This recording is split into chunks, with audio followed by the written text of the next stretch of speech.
There's some new information in the Shanquella Robinson case. The Charlotte Observer was able to obtain a copy of the police report from Mexico, which differed pretty drastically from the death certificate.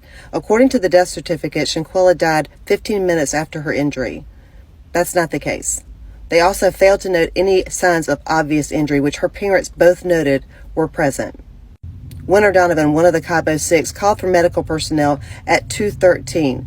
When the doctor arrived an hour later, she was told that Shanquella had had too much to drink and was inebriated and probably needed an IV. The doctor found stable vital signs and tried to give her an IV with fluids, but Shanquella was always unresponsive and she could not get the IV in. The doctor told these friends that she needed to go to the hospital, but the friends refused, asking her to treat her only in the room. The doctor, remember, was only told that she was intoxicated, so she continued to try and treat her in the room with an IV, but was unsuccessful. Her vital signs were stable until they weren't.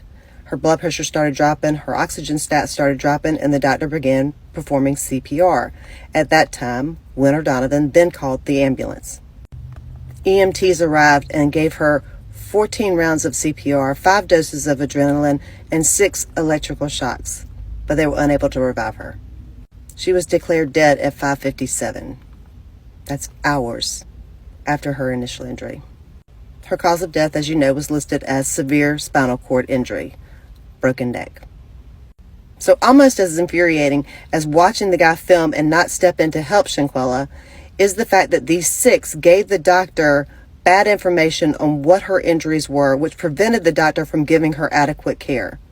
Now, could she have lived had they transported her to a hospital with the proper neck precautions? I don't know, but I'd certainly say it was a chance.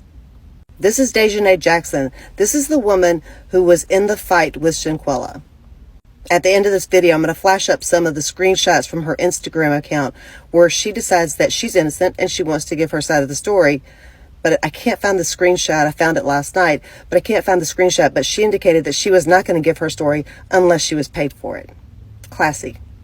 2 other things that are pretty important to know. When they found Shanquella, she was allegedly clothed in her pajamas. So they took her body and put her pajamas on her, probably injuring her more in the process.